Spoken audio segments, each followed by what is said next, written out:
Hello, once more. Welcome to the States of Splendor podcast number 7.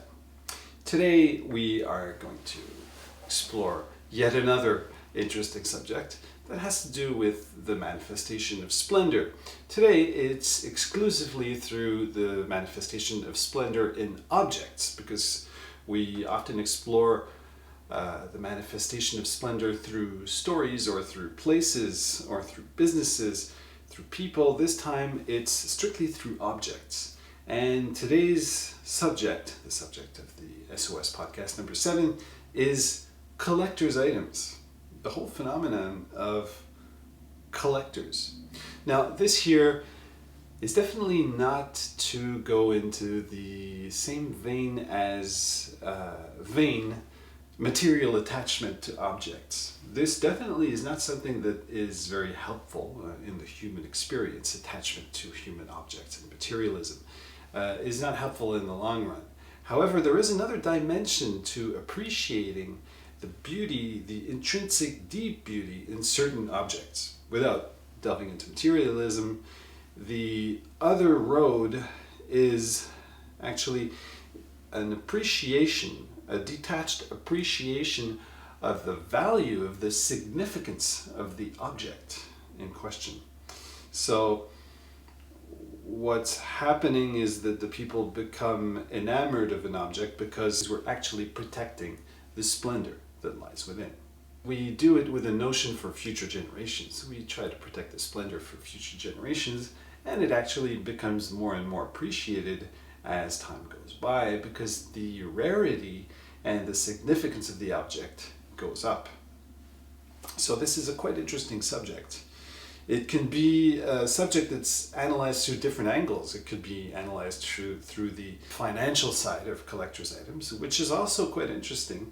But today we're strictly sticking to the appreciation of the splendor in certain collector's objects. What makes certain objects become collector's items? Definitely collector's items, and what makes others not? So I hope you're stimulated by today's subject and podcast. Sit back, relax, and enjoy. And thank you for all of your contributions, your questions, and your comments. I hope to see you next time. Enjoy. Bye-bye.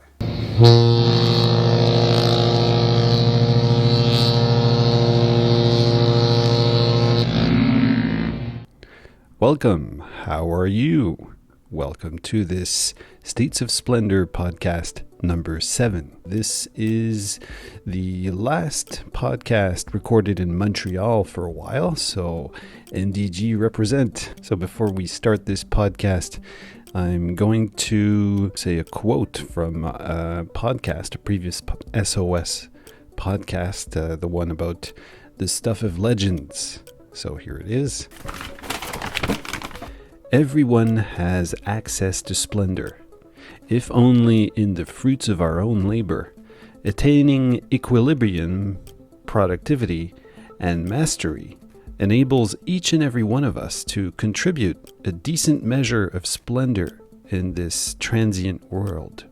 So that quote is probably some food for thought, and it brings us to today's podcast, which subject is splendor in the object.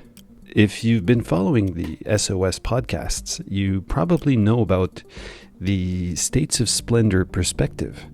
You probably know about the paradigm of the splendor present both within the macrocosm and the microcosm. So at States of Splendor, we explore both the very tiny things, the stuff, be it physically tiny or simply things that are often overlooked in our daily lives that seem trivial but contain a small measure of splendor, and also larger things, more important things, and everything in between. So splendor in the macrocosm could be either places or traditions or historical phenomena, for example. Splendor in the microcosm is the wonder of a perfect butter croissant, for example, in the morning, or the beauty of the small friendship bracelet that your friend gave you while back in high school or in college. Of course, being attached to objects is empty materialism and can lead to suffering. This podcast is about those objects that contain a small amount of splendor, a small or bigger amount of splendor. However, it is not to be materially attached to the physical objects, much rather to appreciate their significance. So sometimes there is the material nature of a given object, then there is its meaning and metaphysical beauty, a beauty which transcends mere material beauty. That is a trace of splendor, and it can be found in the little things. There is splendor in the microcosm, and it can be found in the much grander things. In actuality, the world is not black and white, much rather made up of shades of gray. So there's probably some part of splendor in everything, to some varying degree.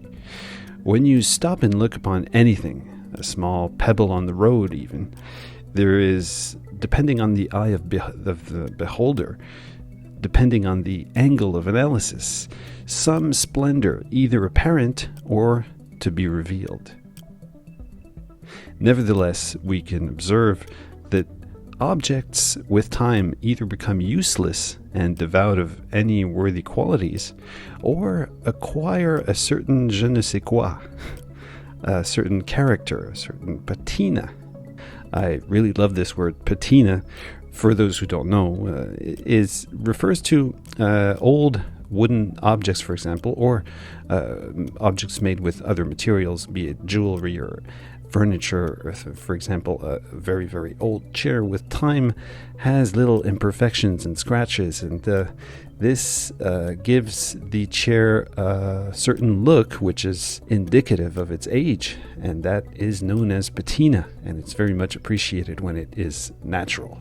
Unfortunately, when you go to various new cheap furniture shops, they come up with fake patina look-alike finishes, but that's all an illusion, and it's not as interesting as true patina, which is a true trace of the passing of time. So as we saw in our previous podcast about the splendor of harnessing the power of time, patina is a little reminder here.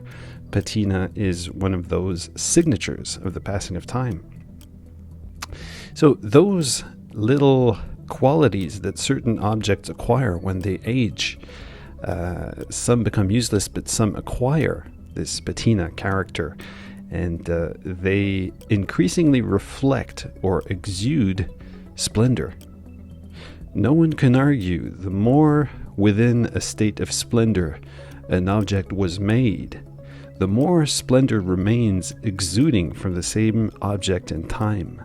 So in other words, the more love was put into making an object, there's more chances that there still remains some love or splendor in the said object after time, because normally more care is put into making it. The state of splendor within which an object or service is made can come from the maker or craftsman, or from the context beyond the individual volition, beyond the intention of the individual person who made the object. There can be an actual context that transmits splendor to the said object. One of the fields where of recently we've seen desire kindled for objects inhabited by a certain, or reflecting a certain splendor, is the world of collections, collectors, antiques, and collector's items. It's a fascinating domain, and for a time now we've seen some shows on TV that pop up, like the now classic Antiques Roadshow, where people bring their own antiques from their own home and family heirlooms to have them evaluated by specialists. This show concept became so popular that it still has, to this day, an American version, a Canadian version, a Quebec version, a French version, an Australian version, a British version, and other spin-offs. This is a very classic show. You can see that the public in general has some interest for it.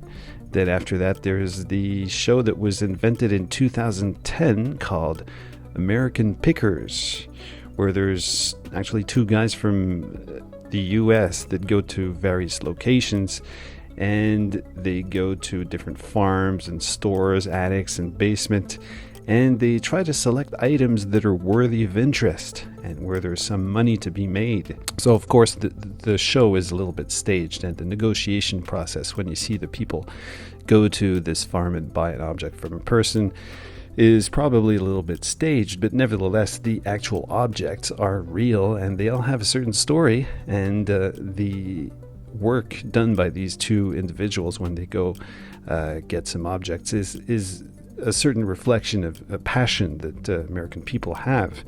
And as of 2018, the show already had multiple spin-offs in Canada, in Britain, and in Australia.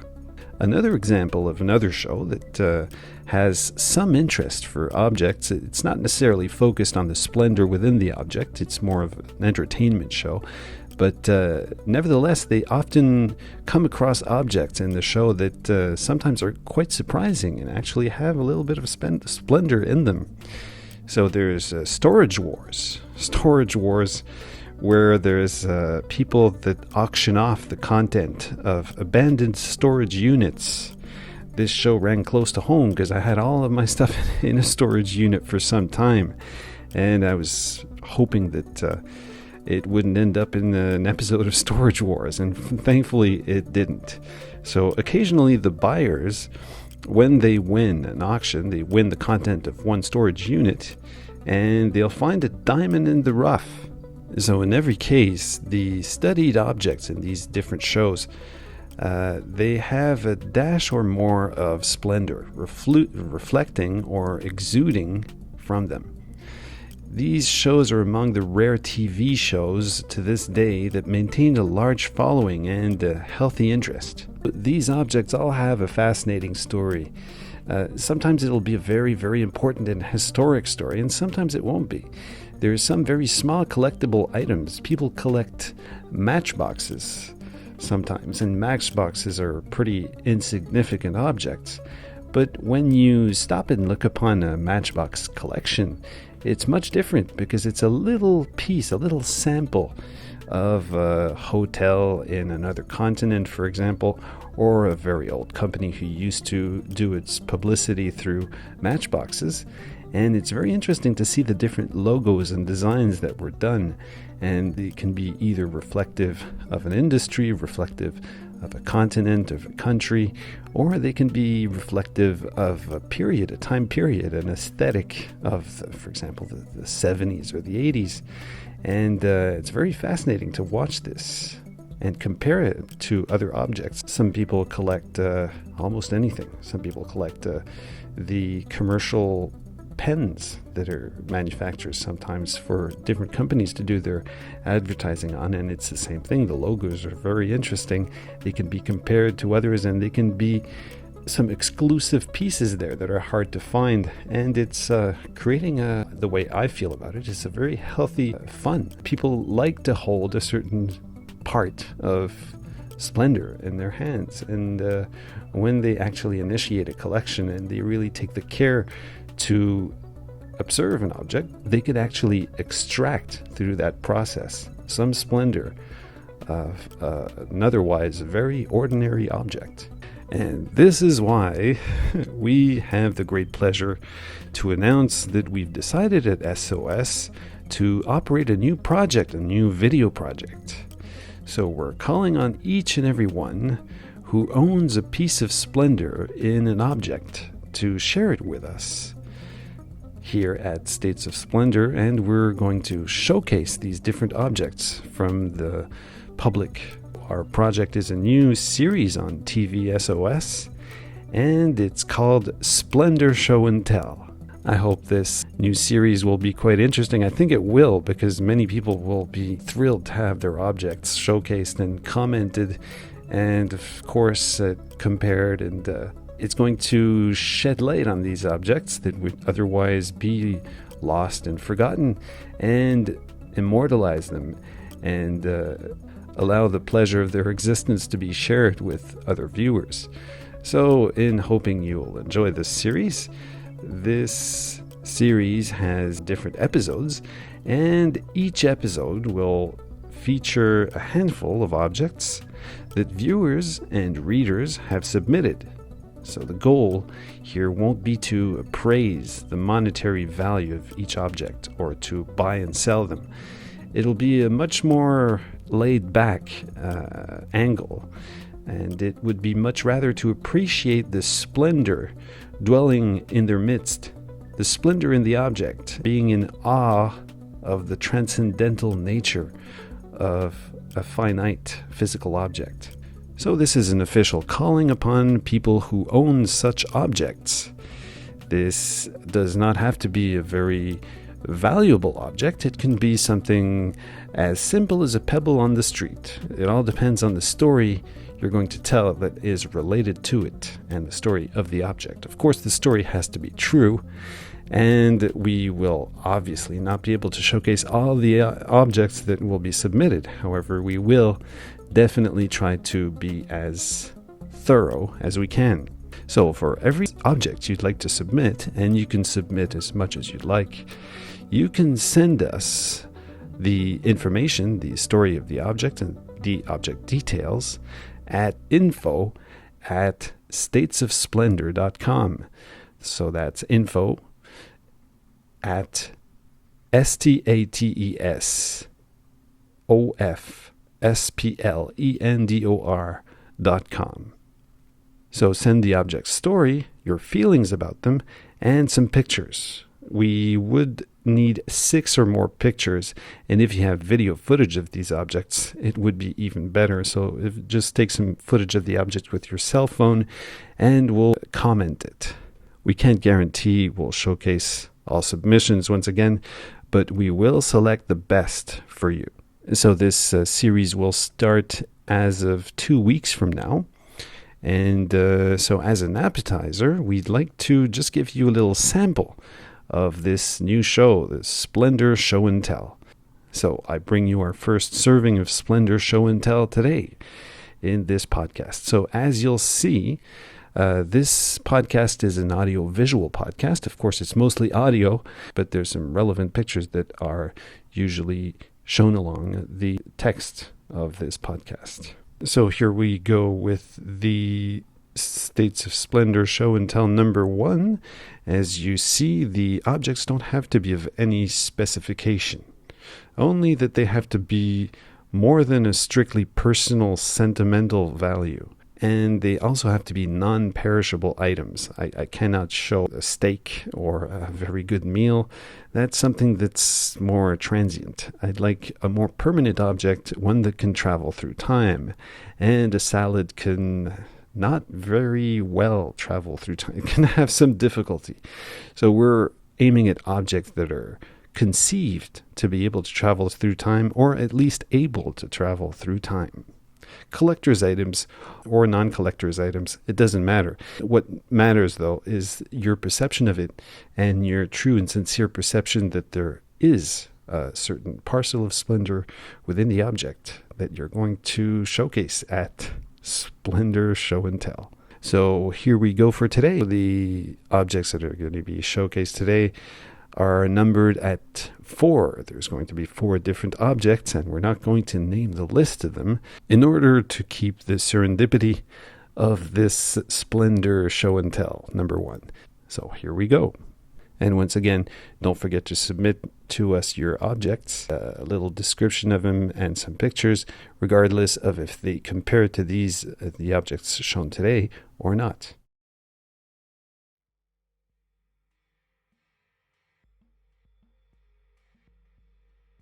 Item number 1 of Splendor Show and Tell is a magnificent part of humanity's best, a Persian rug.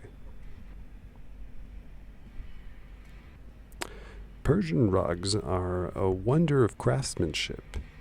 As I'm not a notified expert on the subject, one must know that there is a slight chance that this one may actually be a Turkish or other kind of Oriental rug. It was, however, purchased, not in the U.S. because there is sanctions that prohibit the sale of true Persian rugs, so it was actually purchased as being a genuine Persian rug. It definitely is hand knotted, and as one can see, also the specificity of the Persian rug is the kind of knots made by the hands of the people knotting or weaving these beautiful rugs. There is actually a quite big difference between hand knotted, handmade, hand tufted, and machine made.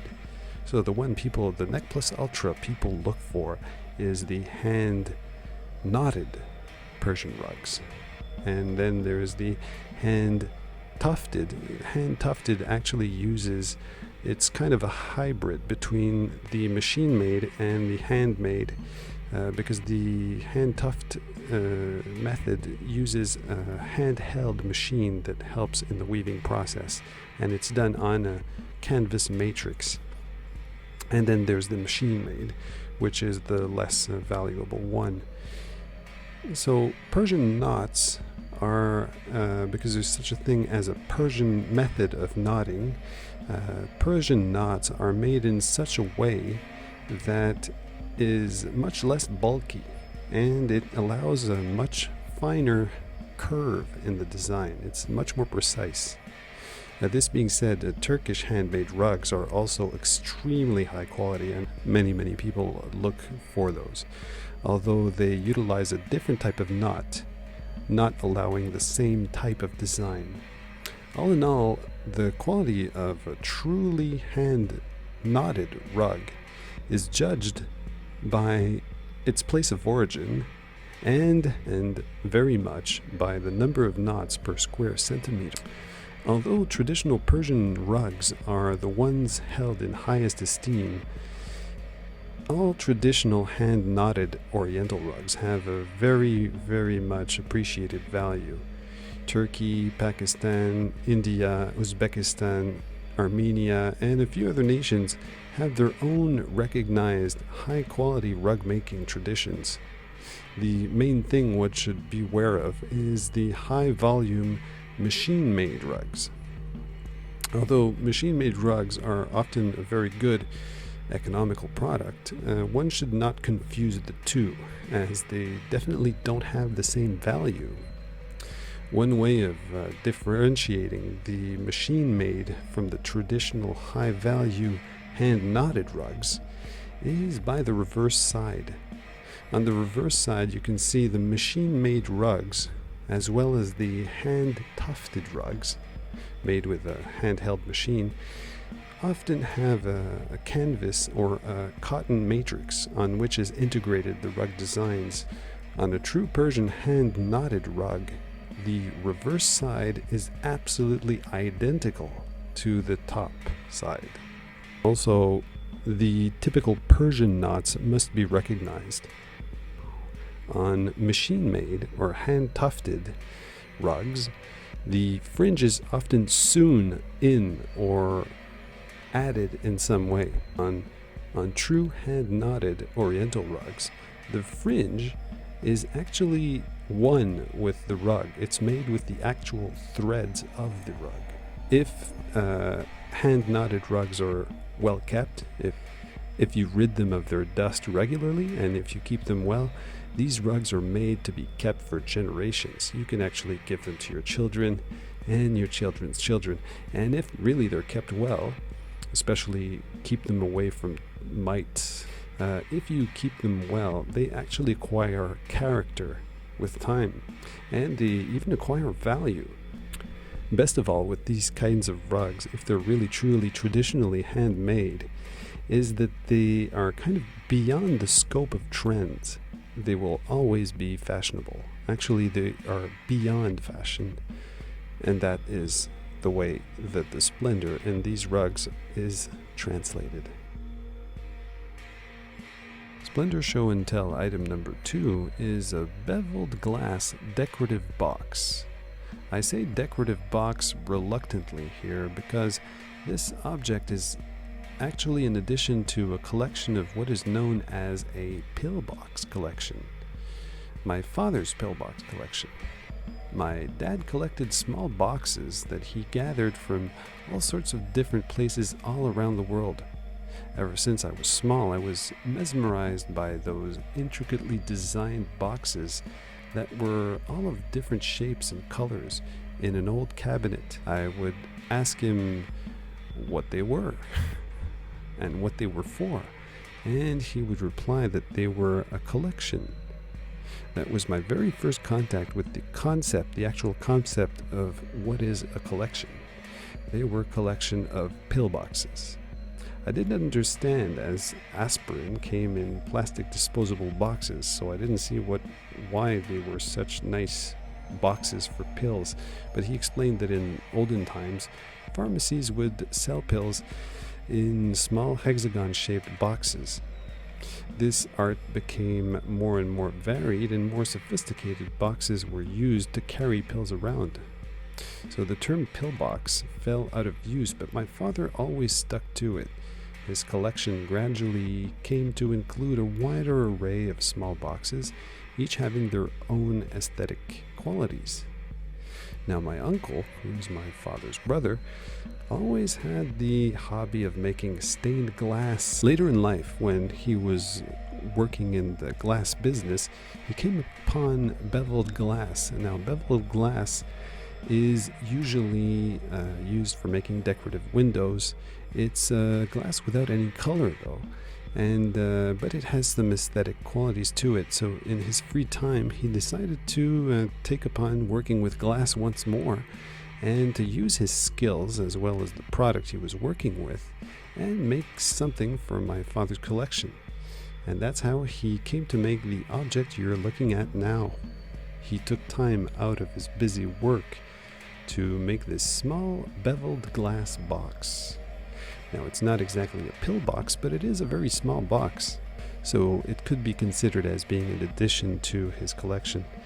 Now beveled glass is flat glass that has no color in it, and it has a bevel cut around its perimeter, usually a little bit less than 45 degrees, and it's assembled in such a way that even if the glass doesn't have color, the glass itself is not the only element of beauty in the object, but it's actually the light that refracts in the pieces of glass and their angled cuts that creates all sort of interesting looks. This small box that has always been in my parents' house has always been pleasant to rest eyes on, open and take a piece of candy from it or something else.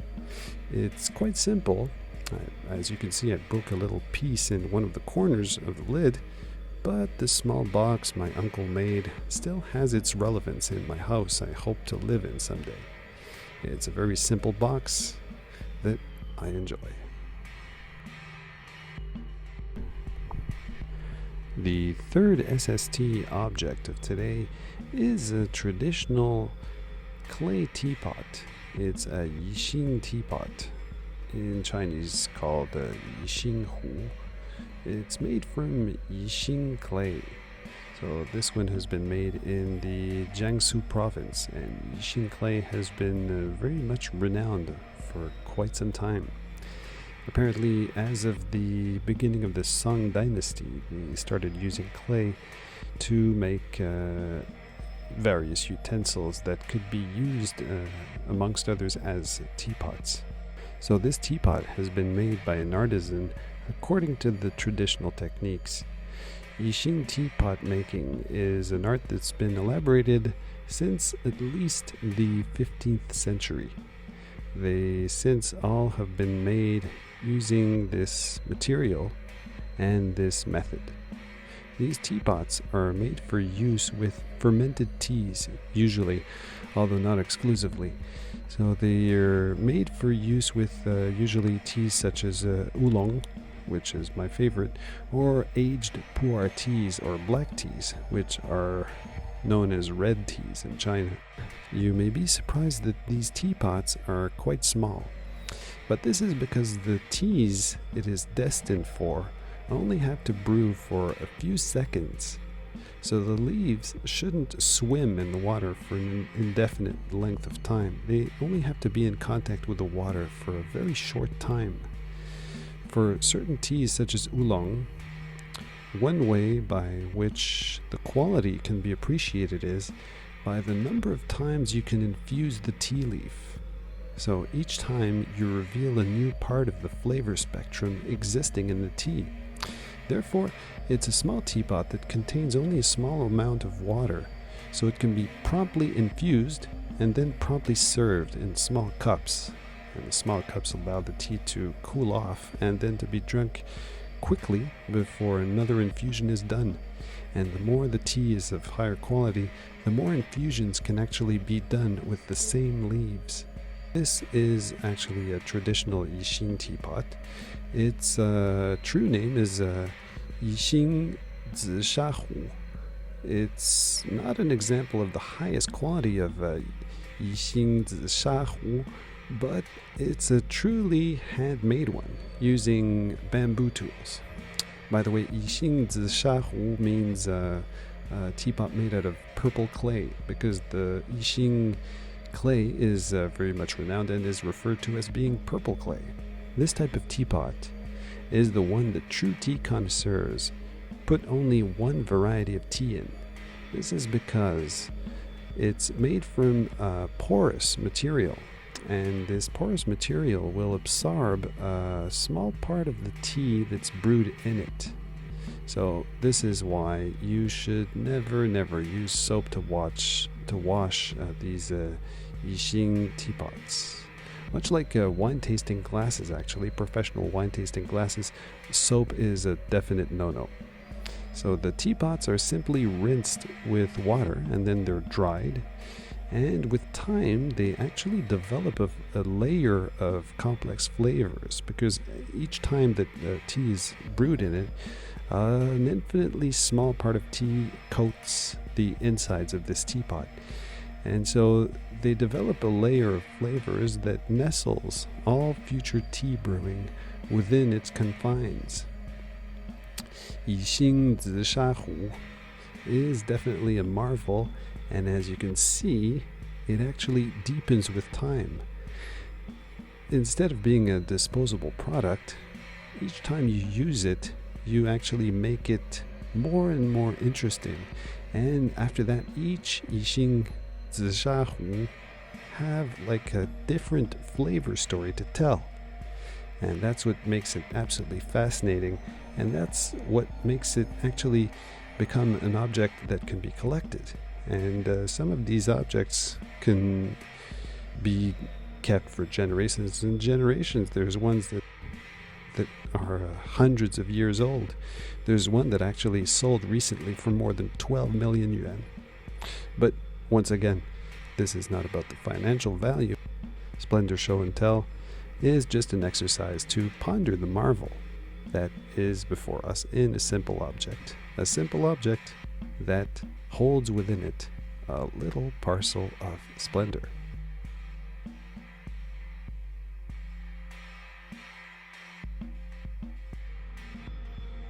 The last item in today's Splendor Show and Tell is the simplest of all, a rock.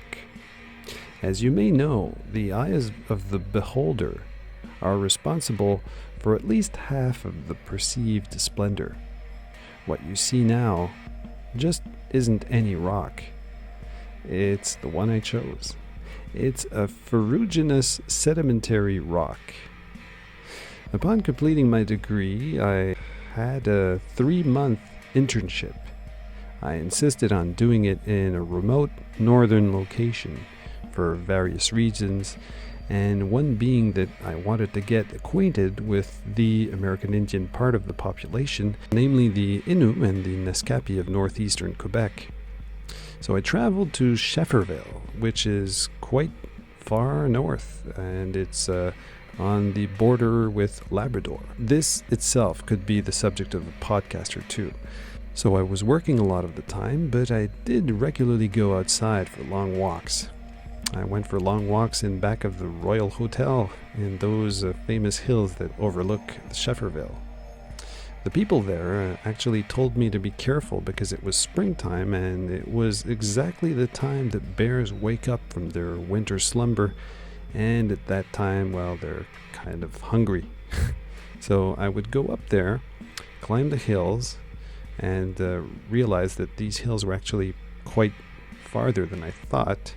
Sometimes I would make a fire, just sit back, relax, and reflect upon life, and look at the plants and appreciate the nature.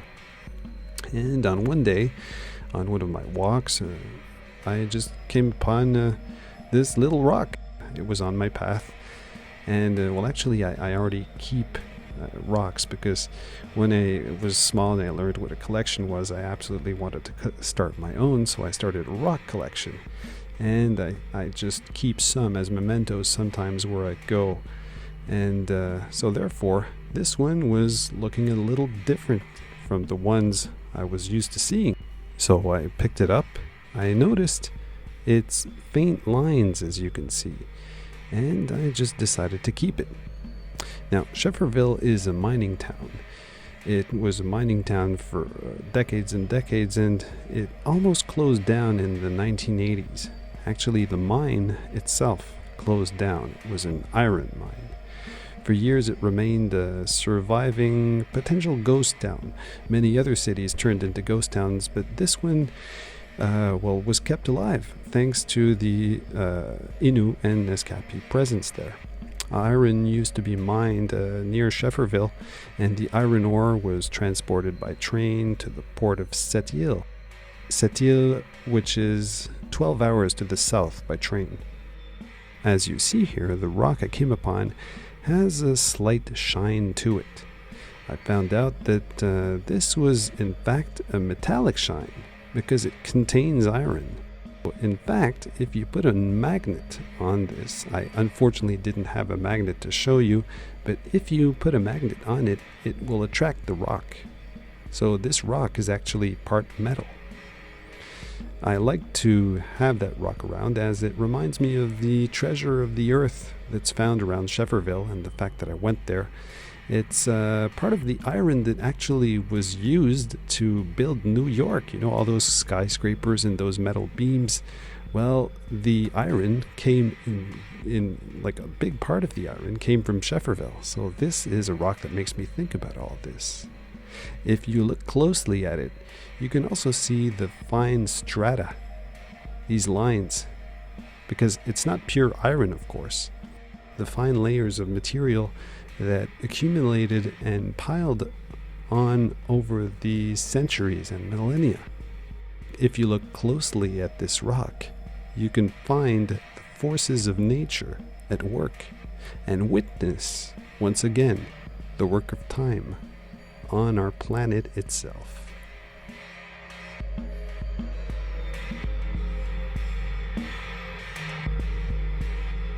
Okay, so I hope you appreciated this first Splendor show and tell.